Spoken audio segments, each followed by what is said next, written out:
dipersilakan kepada Dr. Muhammad Khairul dan rakan-rakan yang dikasihi sekalian.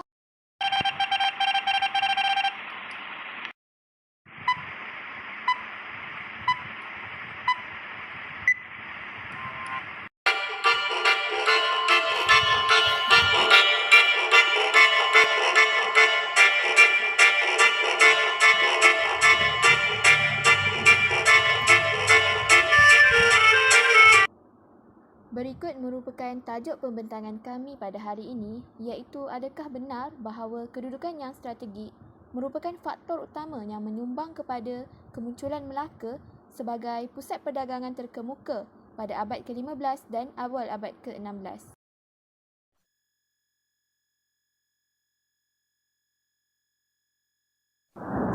Assalamualaikum warahmatullahi wabarakatuh dan salam sejahtera saya ucapkan kepada Dr. Khairul dan rakan-rakan sekalian. Saya Siti Khadijah binti Ahmad, nombor matrik 151352 akan membentangkan pendahuluan bagi tajuk pembentangan kami pada hari ini. Kegemilangan Kerajaan Melaka sebelum kejatuhannya pada tahun 1511 sememangnya tiada tandingannya. Pada abad ke-15 dan 16, Melaka tidak asing lagi di seantero dunia apabila muncul sebagai sebuah pusat perdagangan yang terkemuka. Hal ini seiring dengan apa yang diperakui oleh seorang ahli pelayaran Portugis, Tommy Pires dalam bukunya Suma Oriental, di mana Tommy mengatakan bahawa negeri Melaka tersangatlah masyhur dan berfaedah sehingga pada pendapatnya Melaka tidak ada bandingannya dengan mana-mana dunia. Hal ini kerana Melaka dilihat sebagai tempat yang lebih sesuai bagi memasarkan barang-barang dagangan berbanding bandaraya lain di dunia. Aktiviti perdagangan sememangnya menjadi aspek utama Melaka menjadi tumpuan dunia, memandangkan aktiviti tersebut adalah kegiatan ekonomi utama masyarakat di Melaka. Selat Melaka merupakan selat antarabangsa yang paling penting dan dianggap selat kedua tersibuk dalam dunia selepas Selat Hormuz yang terletak di antara Oman dan Iran pada masa ini. Sememangnya kedudukan yang strategik tidak dapat disangkal lagi kebenarannya jika ditinjau dari butir-butir fakta geografinya yang menjadikan ia sebagai faktor utama pendorong kemunculan Melaka sebagai sebuah kuasa perdagangan terkenal dunia.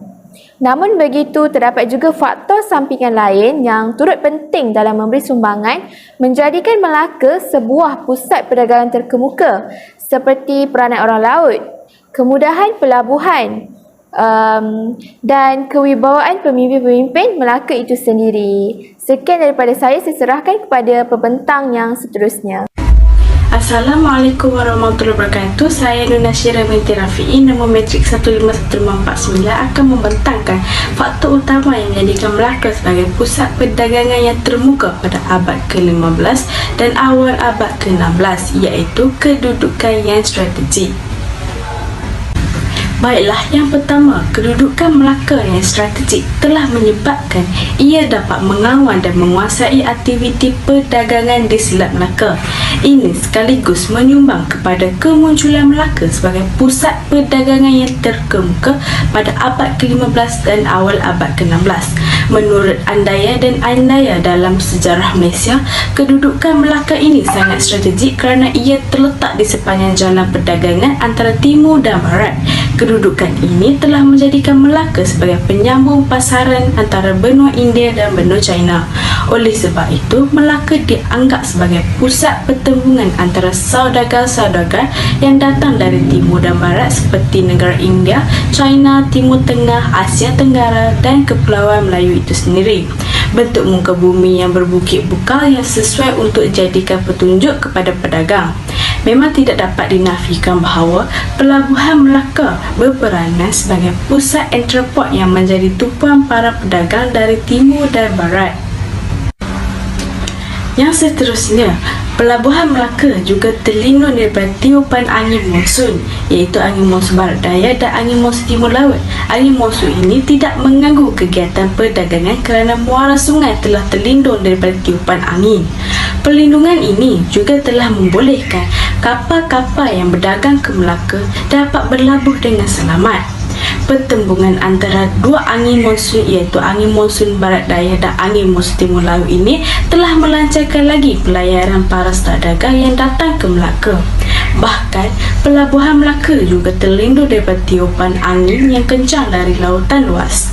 Melaka turut mempunyai suasana iklim yang nyaman di mana ia membolehkan urusan berdagang dapat berjalan dengan lancar. Melaka berada di kedudukan yang strategik apabila memiliki pelabuhan laut dalam yang lengkap dengan pelbagai kemudahan untuk kapal-kapal yang menggunakan laluan pelabuhan Melaka. Sementara itu, pintu pelabuhan Melaka juga dikatakan amat dalam dan luas di mana ia memudahkan kapal-kapal besar dari luar untuk berlabuh. Kedudukan pelabuhan Melaka amat dalam dan jauh daripada paya bakau. Pada masa yang sama, Selat Melaka juga terlindung daripada tsunami kerana kedudukannya yang dilindungi oleh Pulau Sumatera. Bahkan, kedudukan geografinya yang terlindung oleh Pulau Sumatera telah menggalakkan lagi pertumbuhan plankton. Pertambahan pertumbuhan plankton ini telah mengakibatkan peningkatan dalam hasil laut di Melaka. Kedudukan Melaka juga dikatakan strategik apabila terdapat deretan hutan bakau di pesisir pantai. Hutan bakau ini mampu untuk bertindak sebagai penampan hakisan ombak dan mampu menahan ombak tsunami. Seterusnya, kedudukan yang strategik membolehkan Melaka mempunyai beberapa sumber bahan mentah seperti daun nipah yang digunakan untuk mengayam tikar dan atap serta bahan mentah seperti kayu bakar untuk dijadikan kayu api dan juga nira nipah untuk membuat minuman arak. Oleh sebab itu, ramai pedagang datang berdagang di Melaka. Malahan, semenanjung tanah Melayu dikatakan kaya dengan sumber galian terutamanya seperti emas. Ini terbukti apabila terdapat catatan oleh sejarawan mengatakan bahawa ahli-ahli geografi Yunani telah menggelarkan semenanjung sebagai The Golden Cosronis, iaitu bumi emas. Maka, jelaslah bahawa kedudukan Melaka yang strategik telah menjadi faktor utama kepada Melaka sebagai pusat perdagangan yang terkemuka dalam kalangan saudagar-saudagar pada abad ke-15 dan awal abad ke-16. Sekian itu sahaja daripada saya serahkan pembentangan ini kepada pembentang yang seterusnya. Assalamualaikum dan selamat sejahtera. Saya Fatin Syazana Syahirah binti Zaidi, nombor matrik 151409 akan meneruskan pembentangan ini. Faktor yang menyumbang kepada kemunculan Melaka sebagai sebuah pusat perdagangan yang terkemuka pada abad ke-15 dan abad ke-16 dapat dilihat melalui peranan orang laut. Orang laut merupakan salah satu daripada golongan rakyat yang turut membantu pemerintah dalam mengukuhkan kedudukan Melaka. Nama lain bagi orang laut ialah sealator atau silet. Orang laut merujuk kepada sekumpulan manusia yang tinggal di pesisiran laut sama ada di dalam sampan atau di dalam perahu. Kebiasaannya mereka hidup secara nomad. Kawasan penempatan orang laut terletak di kawasan pulau atau kawasan muara laut. Perkara ini telah menjadikan orang laut sudah terbiasa dengan kehidupan di kawasan laut. Orang laut dikatakan sebagai sekumpulan rakyat yang berasal dari Palembang yang turut bersama-sama dengan para mesuara melarikan diri dari Palembang dan Temasek kerana diancam musuh. Tugas orang laut ialah mengawal kawasan sepadan laut, mengusir lanun-lanun dan memimpin para pedagang ke destinasi pelabuhan yang dituju. Sumbangan besar yang diberikan oleh orang laut dalam menjaga keselamatan perairan telah menyebabkan mereka turut mendapat kedudukan yang tinggi dalam hierarki sosial. Ada dalam kalangan orang laut yang diangkat ke jawatan yang lebih tinggi seperti bendahara, laksamana dan temenggung. Kedudukan tersebut disebabkan oleh kesetiaan yang tidak berbelah bahagi daripada orang laut kepada raja dengan rela hati untuk membantu raja dalam pentadbiran. Ilmu kelautan yang dimiliki oleh orang laut telah membolehkan mereka mahir dalam selok-belok perairan Selat Melaka sehingga mampu menjadi pendayung yang hebat. Perkara ini telah diperkatakan oleh Tompir yang menyatakan bahawa orang laut telah menjadi armada laut Sultan Melaka. Mereka ditugaskan untuk menjadi tentera yang akan mengawal laluan perdagangan Selat Melaka daripada sebarang ancaman. Orang laut akan membantu pembesar dalam mengekalkan kekuasaan pelabuhan yang berada di kawasannya. Kekuatan Melaka banyak bergantung kepada bantuan orang laut dari segi mempertahankan kestabilan Melaka atau menjamin keselamatan Melaka. Orang laut sentiasa meronda di laut dan memberikan perlindungan kepada kapal-kapal pedagang yang singgah ke Melaka. Selain itu, orang laut turut membantu menentang lanun yang mengancam keselamatan di kawasan perairan Selat Melaka. Orang laut amat ditakuti oleh lanun disebabkan oleh sikap berani yang dimiliki oleh mereka. Jaminan keselamatan yang diberikan oleh orang laut telah meraih kepercayaan para pedagang untuk singgah berlabuh di Pelabuhan Melaka. Pengetahuan yang mendalam tentang keadaan setempat seperti arah tiupan angin monsun telah memudahkan mereka mengendalikan perahu dengan baik. Hal ini membolehkan orang laut untuk menyelusuri perairan yang berbahaya dan dapat mengelakkan mereka daripada terkandas di lautan. Orang laut turut mempunyai kemahiran dalam membaiki kapal.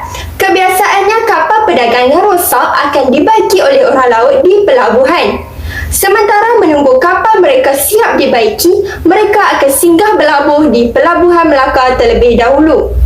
Hal ini telah menarik minat pedagang untuk singgah di pelabuhan tersebut kerana mempunyai pelbagai kemudahan. Orang laut juga bijak mengambil peluang untuk menarik minat pedagang singgah di pelabuhan. Hal ini dapat dilihat apabila mereka membantu para pedagang yang singgah di pelabuhan dengan membantu menurunkan barang dagangan pedagang daripada kapal. Perkara ini telah menarik minat pedagang untuk berlabuh kerana mereka tidak perlu mengupah orang untuk mengangkut barang dagangan. Terdapat juga peranan lain yang dimainkan oleh orang laut seperti mengangkut utusan atau surat kepada pemerintah luar negeri, mengangkut kayu api dan air untuk istana serta menjaga anjing perburuan sultan. Orang laut dianggap sebagai golongan yang serba boleh kerana sanggup melakukan apa sahaja kepada sultan di samping taat setia mereka yang mendalam kepada sultan. Jelaslah bahawa peranan yang dimainkan oleh orang laut dalam memelihara keselamatan dan keamanan kawasan perairan Selat Melaka telah membolehkan Melaka muncul sebagai sebuah pusat perdagangan yang terkemuka pada ketika itu. Sekian sahaja pembentangan daripada saya. Saya akan serahkan pembentangan ini kepada rakan pembentang yang seterusnya. Sekian, terima kasih. Seterusnya, saya Nur Hidayah binti Cik Harun memegang nombor matrik 154015 akan menyambung pembentangan pada hari ini.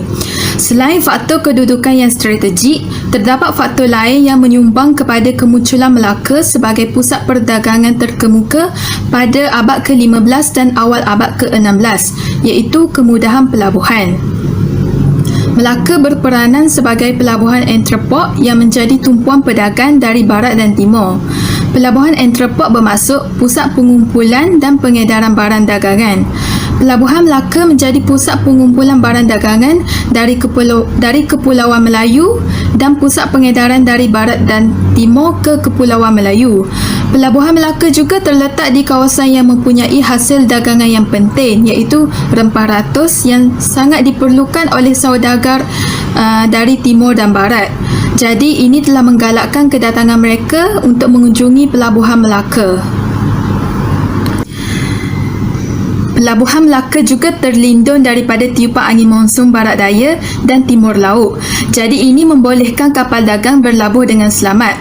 Hal ini dikatakan demikian kerana semua kapal akan singgah sebentar di Pelabuhan Melaka untuk menunggu perubahan musim bagi melanjutkan pelayaran yang seterusnya ataupun berlayar pulang ke negara asal. Para pedagang ini juga sengaja tinggal di Melaka dengan lebih lama bagi menunggu hasil dagangan dari timur dan barat, lalu mereka akan membelinya pada harga borong dalam jumlah yang banyak. Terdapat pelbagai kemudahan yang disediakan kepada para pedagang yang singgah di Pelabuhan Melaka seperti gudang, tempat penginapan, tempat perniagaan, kemudahan pengangkutan, khidmat membaiki kapal, bekalan makanan dan minuman serta kemudahan tempat beribadat. Terdapat juga jawatan Syah Bandar yang akan menjaga kebajikan dan menyediakan kemudahan kepada para pedagang. Syah Bandar yang menguruskan pelabuhan juga biasanya mampu menuturkan lebih dari satu bahasa bagi memastikan pengurusan pelabuhan berjalan dengan lancar. Gudang yang terdapat di pelabuhan ini dibina daripada tanah dan disimen dengan menggunakan batu kapur bagi mengelakkan berlakunya kebakaran supaya ia tahan lebih lama. Gudang ini juga dikelilingi oleh pagar kayu yang mempunyai pintu berkunci dan dikawal ketat oleh penjaga bagi menjaga keselamatan barang dagangan yang disimpan dalam gudang tersebut. Gudang bawah tanah juga dibina bagi membolehkan para pedagang menyimpan barang dagangan dengan jaminan daripada kerosakan dan kecurian. Sistem perdagangan di pelabuhan ini juga menggunakan sistem mata wang dan menggunakan sistem sukatan dan timbangan yang memudahkan lagi urusan perdagangan dilakukan. Kedudukan Melaka sebagai sebuah pelabuhan entrepot yang baik dan sedang membangun turut diakui oleh negara China. Justru itu, China sanggup mengadakan hubungan persahabatan dan perdagangan dengan Melaka sekaligus menjadikan Melaka sebagai tempat persinggahan pelayar-pelayarnya ke Lautan Hindi. Sebagai tamsilannya, China memasarkan barang dagangannya di Melaka seperti sutera, satin, besi, peluru, tembikar, batu delima, alatan memasak dan bahan-bahan wangian. Manakala barang utama yang dibawa balik ke China adalah seperti rempah, lada, gaharu, candu, ubat-ubatan dan hasil-hasil hutan dari Nusantara. Selain itu, Pelabuhan Melaka juga menjadi pusat perdagangan rempah ratus dan bahan-bahan logam. Barang-barang ini ditukar dengan pelbagai jenis pakaian yang dibawa dari Coromandel dan Ganges. Jelaslah bahawa selain kedudukan strategik, kemudahan pelabuhan juga menjadi faktor Melaka muncul sebagai pusat perdagangan yang unggul di alam Melayu pada abad ke-15 dan awal abad ke-16. Itu sahaja daripada saya serahkan kepada pembentang seterusnya. Assalamualaikum warahmatullahi wabarakatuh dan salam sejahtera. Saya Nurul Izwani binti Ahmad, nombor matrik 152534 akan meneruskan pembentangan dengan faktor yang menyebabkan Melaka muncul sebagai pusat perdagangan terkemuka pada abad ke-15 dan awal abad ke-16, iaitu dengan adanya keberkesanan pelaksanaan undang-undang. Terdapat dua undang-undang yang ditubuhkan di Melaka. Pertama, Undang-Undang Laut Melaka dan yang kedua, Hukum Kanun Melaka. Undang-Undang Laut Melaka mengandungi 25 fasal yang berkaitan dengan perdagangan dan perkapalan. Undang-undang ini ditulis atas perintah Kesultanan Melayu Melaka dan berkaitan dengan hukum dan peraturan seperti tata cara, undang-undang pelayaran dan perkapalan. Seterusnya, antara peruntukan yang terkandung dalam Undang-Undang Laut Melaka ialah pertama, tugas pegawai kapal seperti nahkoda, jurumudi dan tukang. Kedua, kesalahan yang dibicarakan di atas kapal. Contohnya, antara kesalahan yang dianggap besar dan boleh dikenakan hukuman bunuh ialah seperti perbuatan khianat, membuat pakatan hendak membunuh malim, nahkoda dan tukang serta seseorang yang berkelakuan amat jahat. Dan yang ketiga, hukum-hukum perniagaan seperti kebenaran membawa barang dagangan di atas kapal. Selanjutnya ialah kepentingan Undang-Undang Laut Melaka. Pertama, menjamin keselamatan di sepanjang perairan Melaka. Hal ini demikian kerana kita sudah maklum bahawa Melaka seringkali menerima ancaman lanun. Oleh itu, dengan adanya Undang-Undang Laut Melaka dapat mengelakkan ancaman lanun dan sentiasa memastikan Melaka dalam keadaan selamat dan terkawal. Yang kedua ialah memberi keyakinan kepada para pedagang untuk terus berdagang di Melaka. Hal ini demikian kerana dengan adanya Undang-Undang Laut Melaka, segala pentadbiran di laut akan menjadi terkawal dan lancar. Hal ini sekaligus dapat menarik minat para pedagang untuk terus berdagang di Melaka. Yang kedua ialah Hukum Kanun Melaka. Hukum Kanun Melaka mengandungi 44 fasal. Beberapa fasal dalam Hukum Kanun Melaka berkaitan dengan undang-undang Islam seperti pelaksanaan hukum hudud, iaitu memotong tangan bagi individu yang mencuri. Selain itu, hukum-hukum Islam yang terdapat dalam Hukum Kanun Melaka juga termasuklah bab jual beli. Contohnya, fasal 30 dalam Hukum Kanun Melaka menjelaskan larangan menggunakan riba dalam urusan perniagaan, iaitu haram bagi segala yang mengambil riba. Seterusnya, antara peruntukan yang terkandung dalam Hukum Kanun Melaka ialah: pertama, tanggungjawab raja dan pembesar; kedua, pantang larang dalam kalangan anggota masyarakat; ketiga, undang-undang keluarga seperti perkahwinan, perceraian dan wali; keempat, hukum kesalahan awam dan jenayah; dan kelima, berkaitan dengan permasalahan muamalat termasuk urusan jual beli, riba dan pinjam meminjam. Selanjutnya ialah kepentingan Hukum Kanun Melaka, iaitu mengekalkan keamanan dan kesejahteraan dalam negara dan menjamin keselamatan rakyat. Hal ini demikian kerana Hukum Kanun Melaka menjadi panduan kepada pemerintah untuk melakukan hukuman dengan adil di sisi undang-undang. Hal ini secara sekaligus dapat mengekalkan keamanan di Melaka.